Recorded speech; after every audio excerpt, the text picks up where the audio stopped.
Hello, Gina with Sidewalk Talk. Today I am with the other half of Syence, Brayden. What's up? What's up? How are you? I'm doing so well. Thanks for having me. Oh, thank you for being here.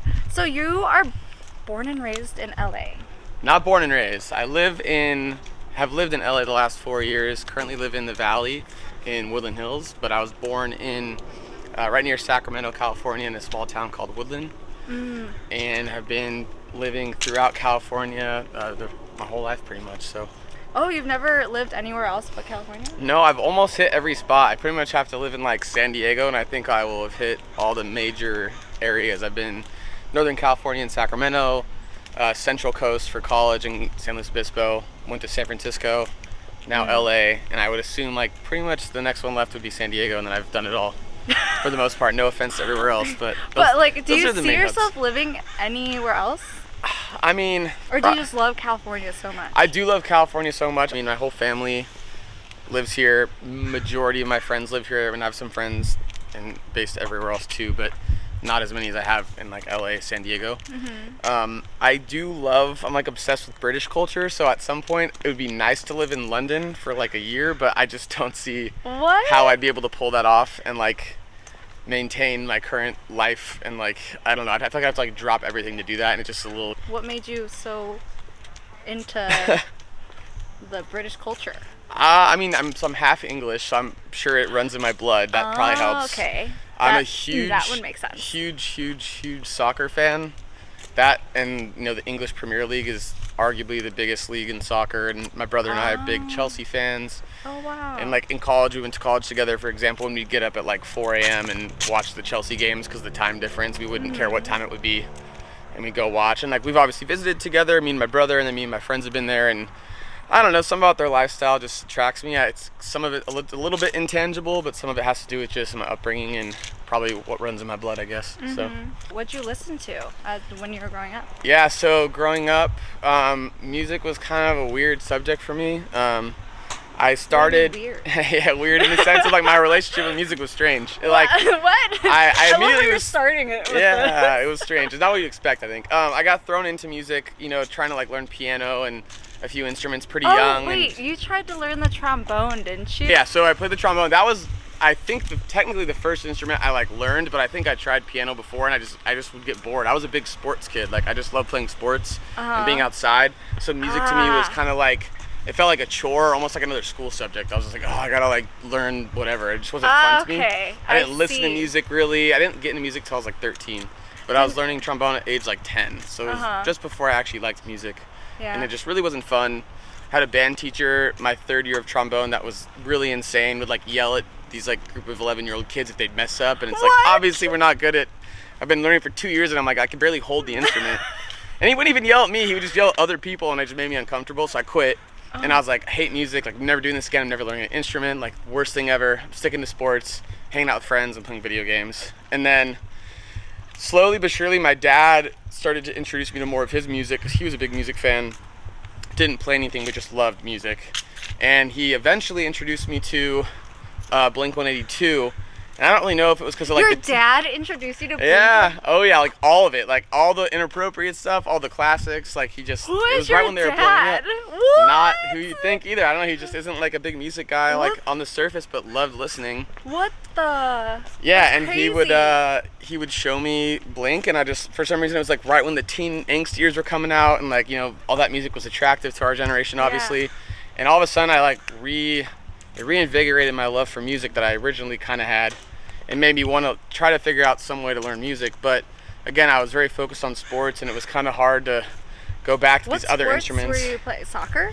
No, actually, I did not play soccer at all. Oh, so you're just huge. I ended up liking, and soccer's another thing similar to music where I hated it all my life, and then around like age 18, 180'd and like became my favorite sport, but I never played it.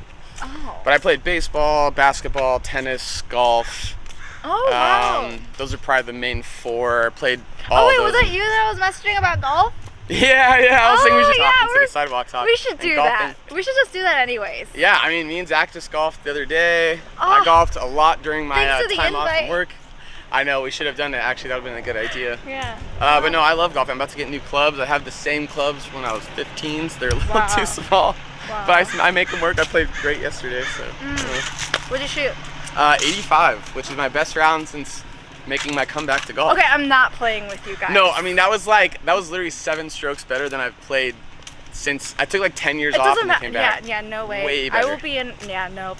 It's not happening. We'll just go to this driving range. That's fine. I need to try my new clubs out when I get those soon, so that'll be a good time to do it. Yeah. So sports, that was what my focus was for the most part. But then Blink brought it back for me, and then I weirdly this was right around the time when I got into Blink. This was right on the time when Guitar Hero and the game Rock Band came out, and all our friends loved playing that, and I had all of them at my house, so we'd come over and play that. But when Rock Band came out, that was the one where they actually allowed you to not only play guitar, you could do drums, you could sing. I'm a terrible singer, so that didn't work. But I got really, really obsessed with the drums, and I would be up so late just pounding on those things and really pissing off my parents, because they were really obnoxious. It just sounded like you were hitting a stick against wood. It wasn't pleasing to anyone, minus the person playing. Right. And after doing that for about a year, I basically, because of how much I did it, I convinced my parents that I really did want to learn drums. They didn't trust me at first. They were kind of like, every time you've tried an instrument, you immediately wanted to not do it anymore. And I was like, no, I really want to learn drums. So they got me a fairly cheap but reasonable drum set. Played every day for minimum 30 minutes. I'm not even kidding, for probably 3 years. Wow. Or so. Some days I would play for 2 hours. Yeah, I would sit in there shirtless because it'd be hot in my garage. I'm from NorCal, where during the summer it's over 100 degrees. Yeah. And I would just go to town. And my brother, meanwhile, had been learning how to play guitar, and he was getting pretty good. I had a bunch of friends that had been playing instruments all their life, and eventually I formed a band where I was the drummer, brother was guitarist, 2 of our friends were the bassist, and then another guitarist plus singer. And that was my first real pursuit of actually becoming a musician in any way, shape, or form. And we started recording music. It was very bad for a lot of reasons. But we also, through that, played our first couple of shows. And in my first couple of times ever performing in front of an audience besides in sports. And how old are you? This would have been between ages of 17 to 18, I think. It happened over a 2-year period. What? Yeah. Wow. And I got so addicted to performing. It would be 50 people and I would still feel like I was in a stadium, just as a true rock star. And I was I need to do this the rest of my life. I don't know how I'm gonna do it. I assumed at the time it would be drums for sure. I was there's no way there's anything else that works for me, but I want to do this forever. And then of course 5 months after our third show, lead singer kind of has a early life crisis and quits. Still friends with him today though, he's a great guy. And that kind of just banded the band. We were approaching the end of my high school, so I was all right, I guess this isn't the band that's going to do it, but in college I'll meet people, I'll keep playing drums, and it'll all work out. Get to college, obviously in the dorms in college, for those that don't already know this, you can't bring a drum set to your dorm. No way, really? They don't like that. They don't want you just smashing away in a very tight living space, right? Where you don't really know anyone. And so I had to I did live with another drummer, which was cool, so we talked about it all the time, but I had to rent a drum set that was at this Guitar Center 4 miles away, and this is before Uber when I was in college, so you could not just Uber there casually. I had to take the bus to go play drums, and the bus system takes, to go 4 miles, it's 30 minutes. It's a lot of stops. Right. You have to, hopefully you get there when it gets there, and if you're not, you wait for a little bit, whatever. So I'd rent it for $30 an hour, play for an hour once a month, and again, it just wasn't enough, and I wasn't in a band anymore, didn't know anyone that wanted to be in a band. Also, how would I be in a band without my own set there? It just didn't make sense. Right. Around that time, though, luckily I joined a fraternity, and in that fraternity we'd have parties and stuff, and there were these guys that would DJ that I became really close with, and as I started paying more attention to it, I realized even though they weren't playing an instrument that I was used to, when they were performing, it was the exact same experience as playing drums. There's a big crowd, you're feeding off their energy, you're showing them a good time, you're supplying the music, even though it's not through an instrument necessarily. And so I got really interested in tapping into that as a way of getting my performance juices flowing again. And so I basically begged those guys as a freshman to teach me how to DJ. And one of those guys, Sheldon, who's one of my best friends today, really took me under his wing and was dude, I'll make sure I get you on the sticks for parties, and we could hang at the house and just DJ together, just the 2 of us, so you get more comfortable. And he took me under his wing, and I started doing a little bit of DJing here and there. It was by no means a show, but in front of people I would DJ and help out. And then that summer, once I got more comfortable, I spent the entire summer after my internship or my summer job or whatever, just aggressively watching YouTube videos and basically teaching myself what the pros would do so that I could come back to college and be better than those guys, so they would trust me more to DJ, and others would want me to DJ too because I was, doing it the right way or whatever, because none of those guys were trained. We just all kind of like messed around and hit buttons and hope for the best. Yeah. And so I came back from that summer and immediately impressed like all those guys, and became not necessarily the main DJ in the fraternity, but like I would do almost every party with one of the other ones because I was so adamant that I'd do it. Like I cared more about DJing than meeting people. I was like, I'd rather do this than like That's crazy. just have another night partying. I don't know, just more fun to me. Wow. And it felt like it was part of the partying for me Wow, too. So. shout out Sheldon. Sheldon, my What boy. does he say now? Like, what is he doing? Does he have like he lives with his DJ? girlfriend. He's in Oakland. I'm actually seeing him this weekend when I go up north to visit. He lives very close to my brother. And then in the fraternity, my brother was his little bro, because they have like little bro, big bro systems. So the family's intertwined now, I guess. Wow. So that's always cool too. But yeah, no, he's all stoked. He's a big fan and always supports us. He's got our merch, I'm pretty sure, and he'll always like post our stuff on social media. Like he's been really supportive of Syence and my career since then, and I always make sure to call him out specifically, because without him I don't know if they would have ever let me try it. I don't know. He was just very adamant that I get in there and start helping them. So yeah, no, he's a big fan. I owe a lot to him for sure. Yeah. I'm very thankful. Tell me about how you met Zach. You guys met in chemistry class. Yep, exactly. Yeah. Right. So we met in science class. What was your mindset like when, like, whose idea was it to form this duo? Like, what was the conversation? Were you like, yo, like was it after the Coachella set? Kind of. I mean, there's before? multiple steps that like are conversations that happen that led to this specifically. It depends on what you define as the start of it. So the first conversation was like, we were in a chemistry class and we were just talking, shooting the shit, and like socializing and doing what we normally do. And then we realized we both were huge fans of Blink-182. I think we talked about going to concerts in the past and like how we just wanted to go to another one. And then eventually, Zach somehow came across a version of Logic, which is like a production software. He either got it for free or just bought it. I can't remember. And he was like, "Hey, come over. Let's try to like make Blink-182 music. Like you could do the drum samples, and I have a bass guitar." And we just recreated Blink stuff that was so bad.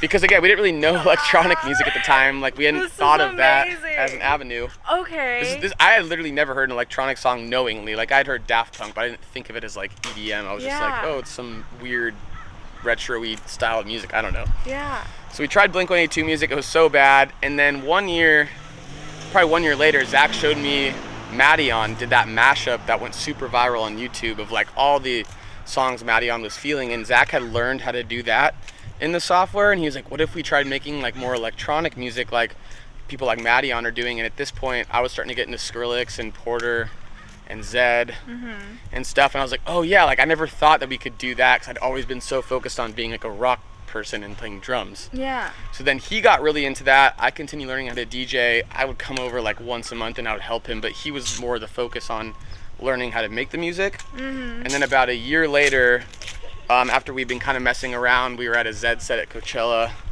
We watched him play. We like we're walking out of the set, and we kind of looked to each other, and I think I said it. I was like, dude, we should actually try to get to like do specifically what that guy just did. Like what that guy just did right now is way cooler than I'd ever imagined being a rock star. Because you think about like an electronic artist the size of Zed at Coachella, there's way more production going on with that set than just being a band. Like there's like all these crazy lights and like, crazy visuals, and like the music itself is way more energetic, and like the crowd goes way crazier. I was like, that would be way more fun than being just like in a rock band, in my opinion. Yeah. And he was like, exactly, that's what I've been kind of trying to do. Like, let me show you some of the music I've been working on.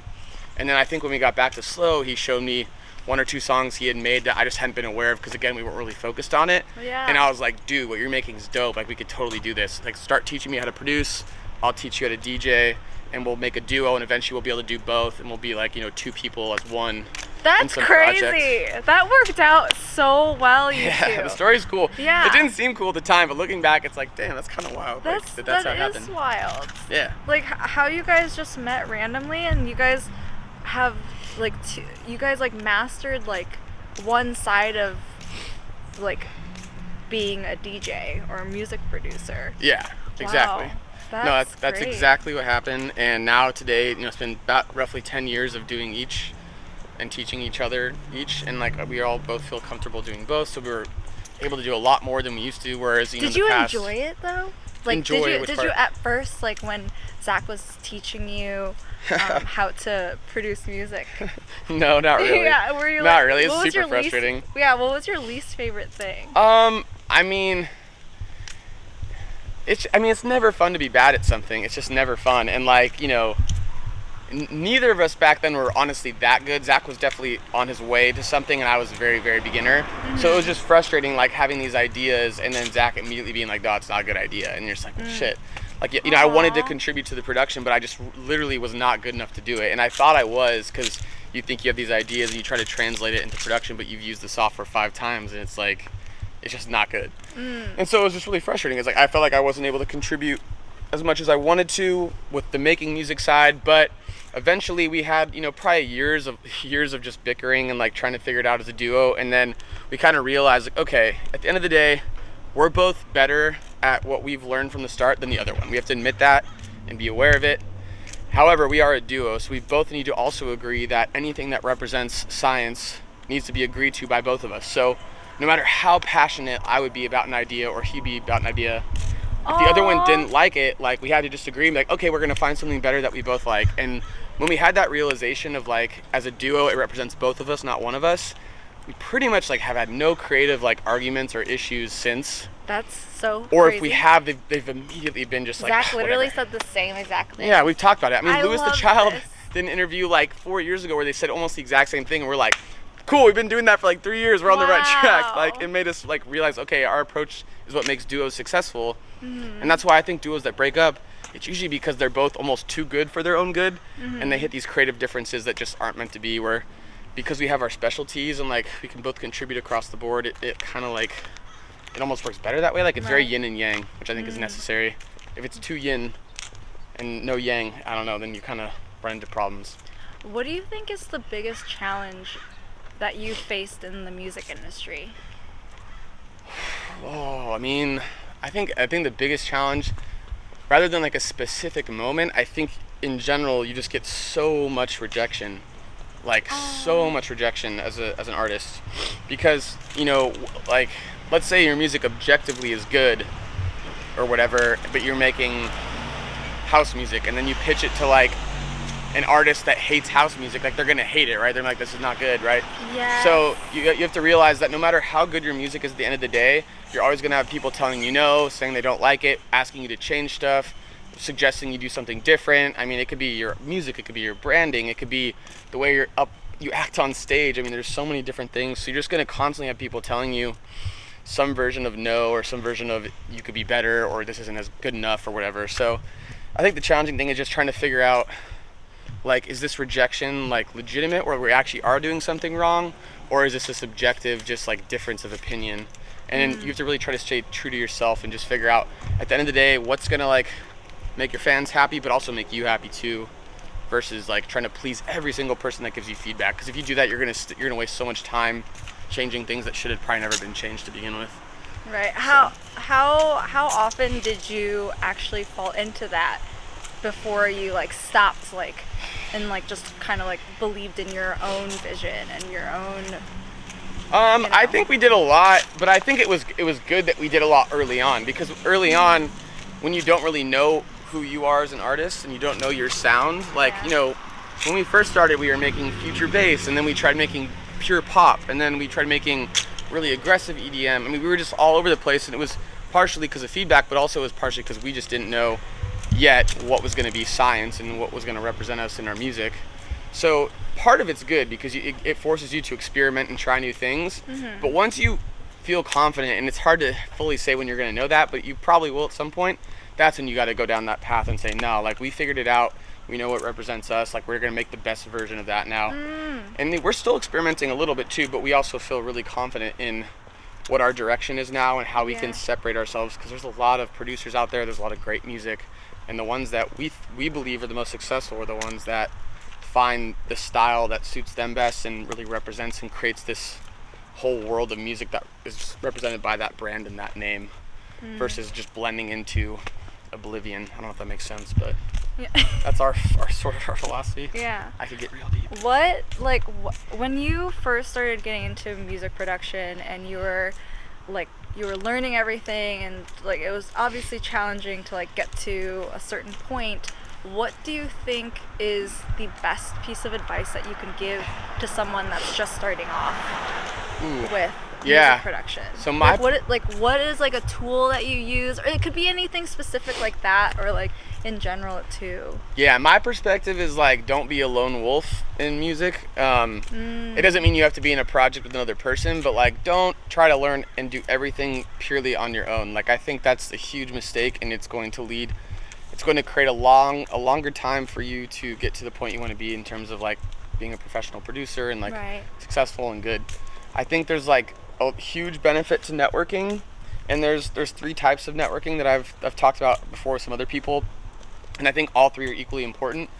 I think for me personally, I got super lucky that when I started producing, I had this guy Zach in Syence who was like 3 years ahead of me already. So I've always had someone that's better than me to like help coach me through my weak points and kind of tell me, hey, don't do it like that, trust me, that's the wrong way, or hey, you want to focus on this or whatever. So I got lucky. But if you could find someone that you trust and that trusts you, that is a little more experienced and can kind of help drag you through the mud of like learning how to produce, that's really important. So let's call it someone that's like more experienced than you. Maybe they're bigger than you in like their fan base or whatever too, I don't know, but they're more experienced probably. The second is you want to find kind of similar level people to you, and the benefit of having those people in your network is they're people you could potentially collaborate with, and when you collaborate with people, you learn new things, you think of new ideas, you maybe find a new sound you would have never found before, maybe you learn a new production trick, maybe you find a new plugin because you worked with them, whatever. The second benefit of them is they're going through the same thing you are at the same time. So someone that blew up in the industry 10 years ago, for example, went through a way different experience than we're going through right now. TikTok didn't even exist back then, for example. Exactly. SoundCloud was blowing up and super easy to get big on. Now it's almost dead. So their experience was a lot different. So as much as they have great wisdom for you, it was a different era. So to go through that experience with the same level people, you're going to learn things in real time, like how to best use TikTok or how to incorporate all these new house tracks that have been blowing up, for example. I don't know. It's hard to think of examples. What is a production trick that you would recommend? You having a reference track early on, like literally have a track that not necessarily you want to copy, but that you think you're in the same vein as, that you can kind of literally reference as like making sure it sounds professional, like the same arrangement style. If you're a newer producer, you don't always know how to do those things just from your own ear, or it's hard to do that. So to have a track that you can kind of base your track on and like make sure it's the same level and you're kind of following the same approach typically is a good trick in my opinion, especially early on. I don't use it as much anymore, but in my early stages, I would literally just to the T follow the exact arrangement, the exact style of that reference, just to get more experience and at-bats producing. So, and then going back to the network question, so there's the people that are like you, but the third thing is I actually highly recommend finding people that you can mentor. So people that are below you. Interesting. And people always negate this one, and a lot of people out there blow this kind of group of people off, and I think it's a huge mistake. Yeah. You can be picky about it. You don't have to like take every person ever under your wing. I know that's probably overwhelming and a lot of time that you have to spend on it, but there is significant benefit in finding people that are newer than you or like less experienced that need help and bringing them under your wing and helping them. And I love this. Yeah, a couple reasons why. I love this. One, teaching something makes you learn it way better than just doing it. Like if you could teach something, it kind of helps you become a master of that topic.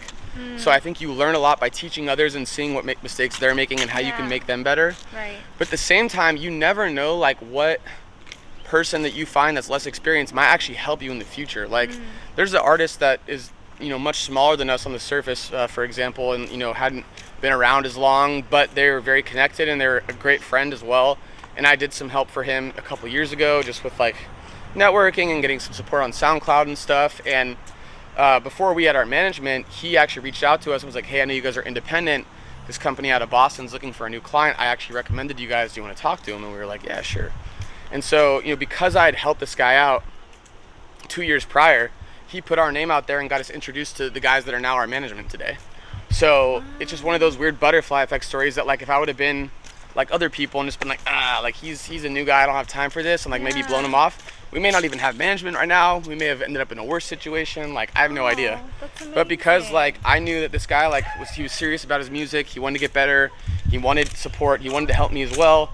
It was just a mutual relationship that I was happy to help take him under my wing. And honestly, now he's crushing it in a lot of ways that we still haven't even explored yet. So like he's doing really well, and I'm really proud of him. And I'm also really thankful for, you know, his friendship and what he's done for us. So I think don't forget about that third group. Like find people you could help too. Like make it a continuous cycle of just paying it forward, I guess. So wow, that's really good.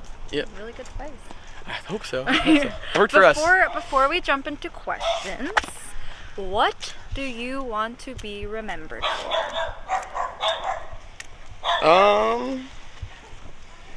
Man, I hope, I mean, it sounds so cliche.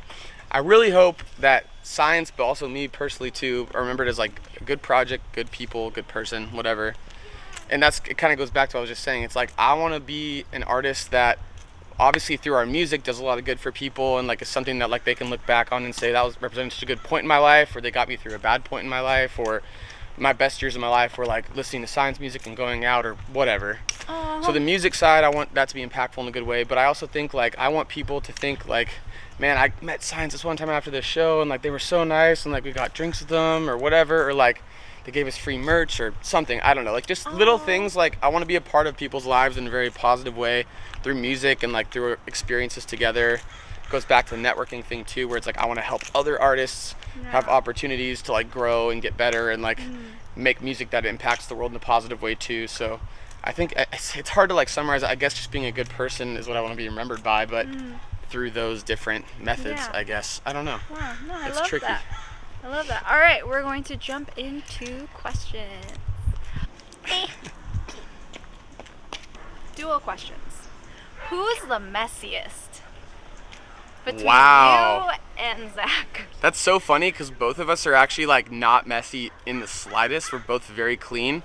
But Zach is more OCD than me, so I think I'm technically the messiest. That's exactly what he said. But neither of us are messy, and when we were roommates together, we had two other roommates, and it was like we were never the problem. It was always the other two bickering, and we always had to talk to them. So I'm still proud of my cleanliness, but Zach is like on a whole nother level for sure. Really? Like in what way? Like what's something where he's like just super strict about? Like if there was like a scale of being like, you know, as organized and clean as possible, he'd be a 10, but it's not only like, is he a 10? He would Google like, what is the cleanest way to possibly organize a room? And then he would follow the methods exactly. Like he just researches everything and always finds like the best products and the best methods to do anything. So like he applies that to his entire life. So even with cleanliness, he'll always find like, oh, I don't just use Clorox wipes. I found that there's this new brand that has like double the cleanliness. Like he'll just have shit like that. I'm like, how did you figure this out? And it's because he's great at researching. He always like finds the best approach or path to like literally anything in life, pretty much, for the most part. And it definitely applies with like the way he organizes. I'm curious, like what his apartment looks like. It's dope. It's actually not too far from you too. He just moved. So apparently he's like right down the street. He's got a little like back house. Super clean, where it's. Yeah, it's like yeah. He's always super clean. Yeah, so he wins. Or I win, I guess, for messiest. Who's the creative one? Who's the business one? He's more creative than me, and I'm more business than him. But it's similar. It's like I think we both can easily handle either side of it without the other's help. But like, if you think about specialties, like I've worked in business for all of post-grad, so like I have that experience more than he does. And then creatively, he's worked in creative things post-grad more than I have, so he's got more of it. But the good thing is we can both handle each. So I'd tip creative to him, business to me, just a little bit. Okay. Who has the best taste in food?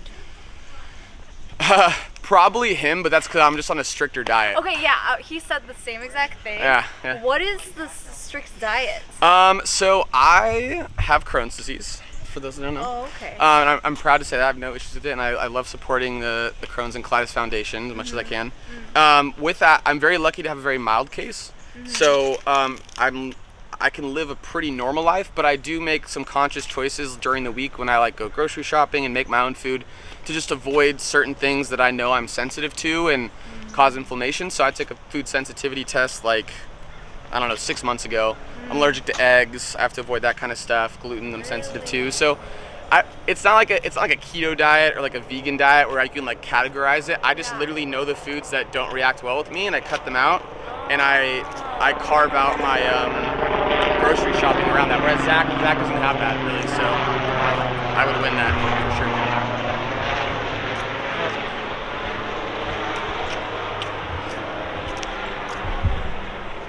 Who is the more spontaneous one?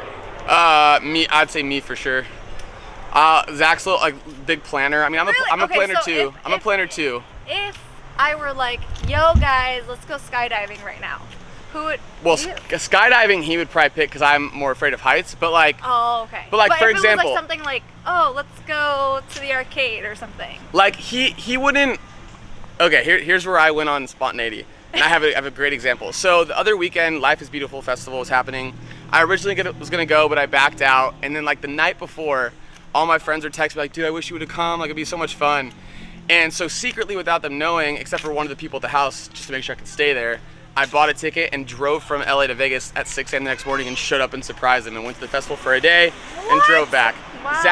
Zach wouldn't be able to, one, sleep on the couch, to like get that lack of sleep. Like he wouldn't want to drive, he'd want to fly.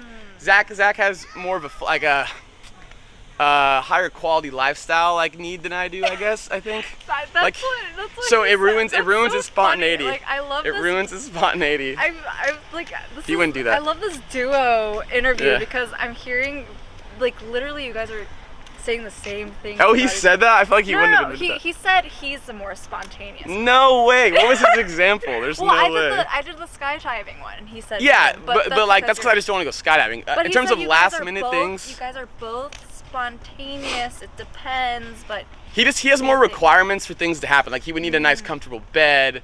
He would need like a comfortable travel situation. The bougie life. I could like sleep on the floor with a pillow and like if it was worth the like moment in the experience, he wouldn't want to do that. So I think I win. I'll let you guys decide if this is gonna get aired. Interesting. Okay. Zach and we can argue about it later. It's fine. Okay. What's your favorite thing about Zach? Honestly, the way he like researches and like approaches anything in life. That dude just always finds like. It could be something as simple as like how you tie your shoes. He just knows the best way to do it, the most like efficient way to do it, the way that'll like be the easiest on you. He just always knows like the little intricacies of like how to make your life better and everything. And with music, he's really great at that too because he knows the best ways to produce things, to engineer things, to I don't know. He always finds those little details most people overlook in everything. It's wild. It's wild. Wow. I feel like he'd be a really good friend to just have. I just told his mom this too. Yeah, when she was moving him in, I was like, I don't know how Zach thinks all this shit. Like, he's crazy, man. Wow. Favorite country? England. England. Yeah. England. For sure. How come? Goes back to my London blood, I think. I just like the culture there. I don't know what it is. It's not the flashiest country by any means. So if I was trying to go on a tropical vacation, I wouldn't go there. But I think when you think about how many times have you been?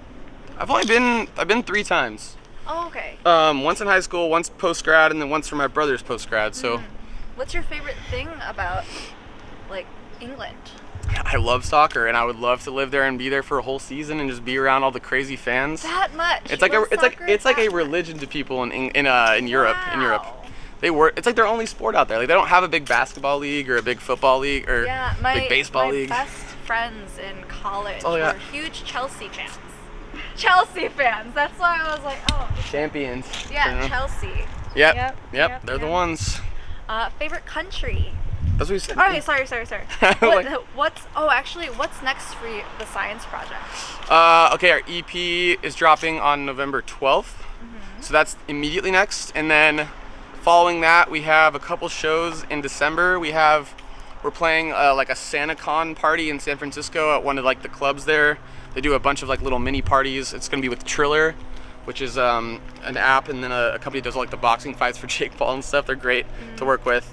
We're gonna do a 12 days of Syence kind of Christmas special where once per day for 12 days in a row we're gonna put out either a mashup or like a bootleg remix on SoundCloud. Oh, that's so 12 cool. days in a row. What? Yeah, it's so for those that cool. know our OGs. It's like our Science Experiments packs but we're calling it 12 Days of Syence this time, and it's 12 instead of like 4. Is it safe to assume that Syence came from the fact that you guys met in science class? That's one of like 3 reasons. That's Okay. definitely the main one where it first came from. Then there was like an inside joke in our group at the time where Breaking Bad was really big at the time, and there was the whole like, oh, science bitch thing. And Zach's from Albuquerque where it was filmed, Yes. so like we loved that show, and that we'd always say that. And we would blame everything on science. Like someone would fall down and be like, oh, science, gotcha, I don't know. Weird joke, but we loved it at the time. And then we also just want to create our own world where like, you know, this world's explained by science, but we want to create our own that's explained by us, aka science, aka our music and our art. So it's kind of through that too. Those are the 3 things that it all came together. Like that's the name. And why like SYENC? Because if you think about it, we want to make our own world. Yeah. Like it's like our own world's a little different, so we want to spell it a little different. And then also just for like SEO purposes, like if our name was just Syence as normal, you would search us and you would never find us. Like it would be just there's too much other things. So you got to spell it a little different and make sure you can be findable. Clever. That's our business side coming through right there. Let's see. What is your favorite childhood memory? Ooh. I feel like someone asked me this recently and I didn't even know. I was Like the first childhood, well, not favorite then, like first childhood memory that just comes to mind right now. I would say, it's kind of a weird one, I guess, but for some reason playing baseball with my friends growing up in Little League was really fun. It was just like very easy times. Like we just all played in the same league together. A bunch of us were on the same team. We were all good at baseball pretty much for the most part, so we just like, you know, it was just fun to be good at something. What position did you play? I pitched and played shortstop. Oh. Yeah. Nice. Okay. That'd probably be it. The worst job you've ever had? I worked my very first job I ever had, which was like part-time and like kind of, I think it was under the table too. My friend's dad owned a recycling plant, and so me and my friend whose dad owned it would literally sit there and just sort through recyclables and make sure things were recyclable, and then we would put them in a compactor based on like, so you'd put like, you know, 1 million cans of compactor, it makes them into a little cube, and that smelled, there was a lot of rotten milk jugs and it smelled so bad, and you were just covered in absolute nonsense at the end of the day. But it was fun. How long of a day was this like an 8-hour, like all day? There was occasional shifts where we would do 8 hours. I mean, it was like during the summer when we were like 14, so like we weren't even legally allowed to work, I'm pretty sure. And we would just go out there and they'd be like, hey, we'll pay you $10 an hour to help do this. And you know, we were kids and like had nothing better to do, so it was kind of like, oh, we'll make some money. And you know, we would just goof around. It wasn't like we were like being critiqued for our work or anything. We just did it and like hung out, and then we'd get food and then go home and play video games. I mean, it was pretty simple stuff. 3 more questions. Shoot. What is your biggest fear? The ocean, for sure. Yeah, I'm pretty sure I have the phobia of it. Yeah, I get real bad anxiety in the ocean. The beach is cool. Because you don't know where the frick the bottom is. Yeah. Is there even a bottom? You don't even know. If you can't see The bottom? it makes it 10 times worse. Yeah, right? 10 times worse. Okay. Lakes too. Lakes are like not as bad, but they're a little sketchy. Oceans for sure, just absolutely Oceans terrifying. for sure. I mean, the fact that we've only discovered, I think, like less than 2% of the ocean. Not enough for me to be comfortable, that's for sure. You know what I mean? It's not good. Yeah, it's terrifying. Fun story about that. Last time I ever went snorkeling, I threw up because I got so like anxious and sick. Really? Yeah. So if you could see the bottom, like if you went to like a tropical place. It helps, but like still, I don't know what's out there. I mean, at least I know it's down, but then there's still the whole out there in front of you stuff. So it's like you could be like, oh, I see it, and then all of a sudden there's like a shark 10 feet in front of you, and then that freaks me out, you know. So what about I don't like know, ocean. like dolphins and stuff? I mean, they're fine. I went to Hawaii once, and you could like pet dolphins in a contained area, and that was fine because it was a contained area. But like not in the ocean. I would be okay around a dolphin. I'd still be nervous that I'm in the ocean. Like, I'd be like, what else is here? Is there a whale coming or a shark coming for him? Like, I don't know. True. It's still scary. I don't know. If you could have any superpower, what would it be? Mind reader for sure. Mind reader. For sure. Really? Yeah, because, you know, I'm super extrovert and I'm socializing and like the business side of it. Like, if you could literally just at all times know what someone was thinking, I feel like that'd be extremely beneficial just to like live in more comfort and like just like know how to like navigate tough situations. I don't know. It's the most like practical superpower in my opinion. Obviously it'd be cool to be super strong and stuff, but like for some reason, mind reading's always been the most interesting to me. That's a good answer. Last question. What is the best piece of advice you've ever received? It doesn't have to be music. It could be anything. It's not even a piece of advice. It's actually a quote from a movie, and it's always stuck with me since I was like 11. And it's from the movie Joe Dirt, and it's life's a garden, dig it. And what that really means is just like you got a lot of opportunity out in front of you. You just got to dig a little and plant some stuff and see what grows and make the most of your little plot of land, I guess. And so that's always stuck with me, and I've always just like pursued opportunities and like planted my seeds and see what takes off. And that's very similar with how music is. It's like it was just an opportunity in front of me, and I was like, yeah, might as well see what it grows into, and here we are. Yeah. So I love that quote. Yeah, wow. Alrighty, Brayden, thank you so much for being a part of this interview. Thank you so much. Yeah. If you guys like this video, please like, comment, and subscribe. Do it. Bye, guys. Okay, thank you. So much fun.